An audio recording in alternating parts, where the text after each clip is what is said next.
하늘문을 여는 5일밤입니다. 지금 여러분은 환난을 축복으로 바꾸는 방법이 무엇이라고 생각하십니까? 해바라기는 해를 바라보고 살아갑니다. 사람 역시 오직 하나님만 바라보고 나아가면 됩니다. 누구든지 현실을 바라보면 아무것도 할 수 없습니다. 그러나 하나님이 주신 소망을 기억하고 비전을 품고 나아가는 사람은 모든 것을 할 수 있습니다. 예수님께서는 마가복음 9장 23절 할 수 있거든이 무슨 말이냐 믿는 자에게는 능히 하지 못할 일이 없느니라고 선포하셨습니다. 예수님을 믿으면 예수님의 말씀까지 믿어야 합니다. 예수님의 말씀이 권능이며 권세입니다. 예수님의 말씀을 믿고 선포하는 사람은 환난이 축복이 되며 어떠한 고난도 축복의 통로가 됩니다. 우리는 예수 그리스도의 아름다운 신부이며 마지막 날에 하나님께서 예비하신 하나님의 장막에 거할 거룩한 백성입니다.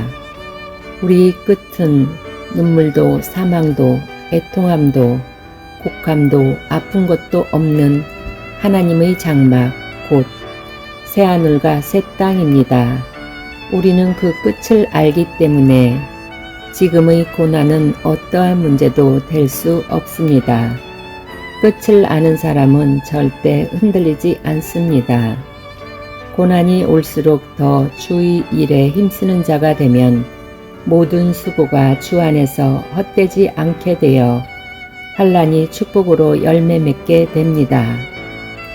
창세기 37장 요셉을 보십시오.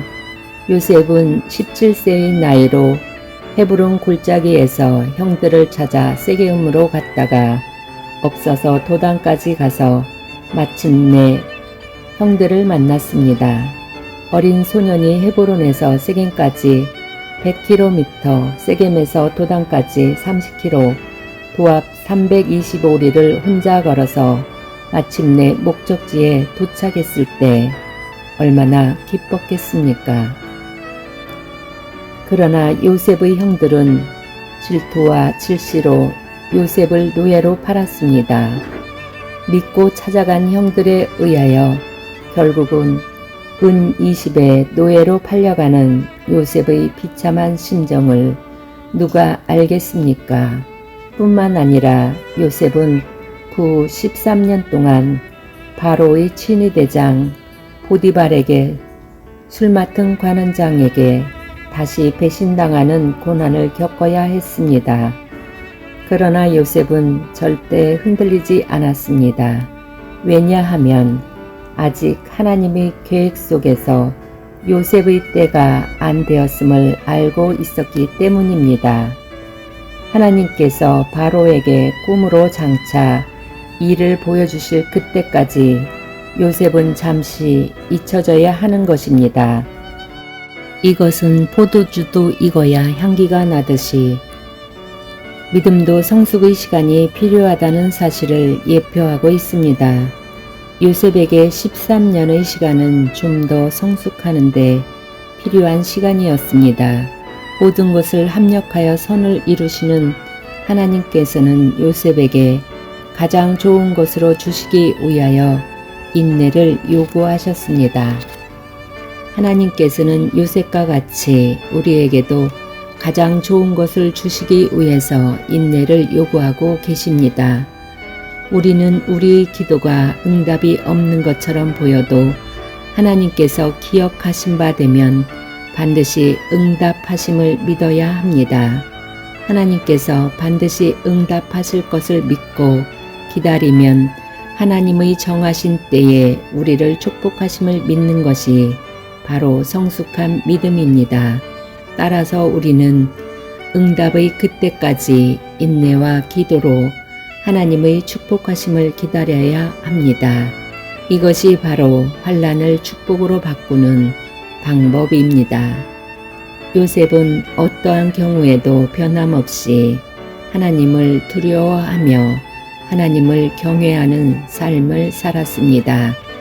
요셉이 하나님을 두려워하며 하나님을 경외하는 삶은 식량을 구하러 온 형들과 만나게 되었을 때 모든 고난들이 하나님의 섭리였음을 깨닫게 하였습니다.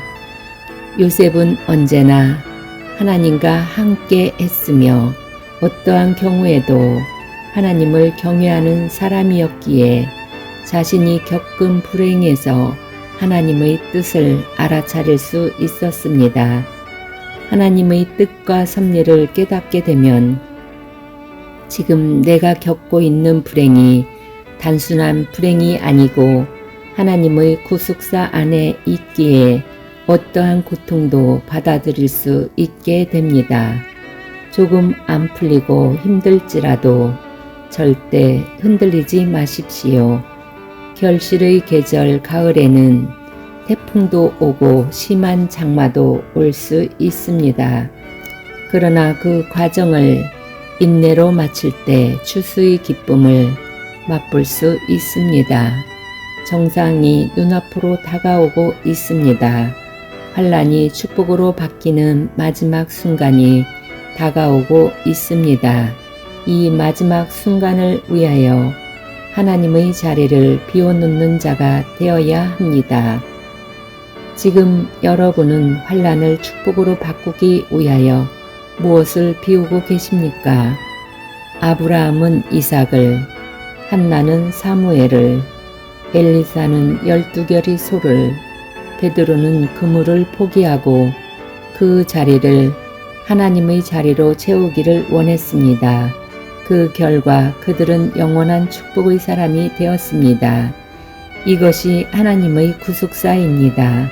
아브라함과 같이, 한나와 같이, 엘리사와 같이, 베드로와 같이 하나님이 거하실 자리를 비우는 순간 반드시 엄청난 축복이 주어짐을 믿어야 합니다. 오늘 5일 밤의 기도회를 통하여 하나님이 거하실 자리를 비우는 거룩한 결단을 통하여 사단 마귀로부터 오는 모든 세상 염려와 걱정거리가 다 해결되며 위로부터 부어지는 참된 위로와 평화, 은혜와 축복이 넘치는 가정자녀 기업 되기를 소망합니다. 큐티 1. 지금 여러분은 환란을 축복으로 바꾸는 방법이 무엇이라고 생각하십니까? 2. 지금 여러분은 하나님의 구속사를 위하여 무엇을 비우고 계십니까? 3. 지금 여러분은 그리스도 안에서 참된 평화를 누리고 계십니까?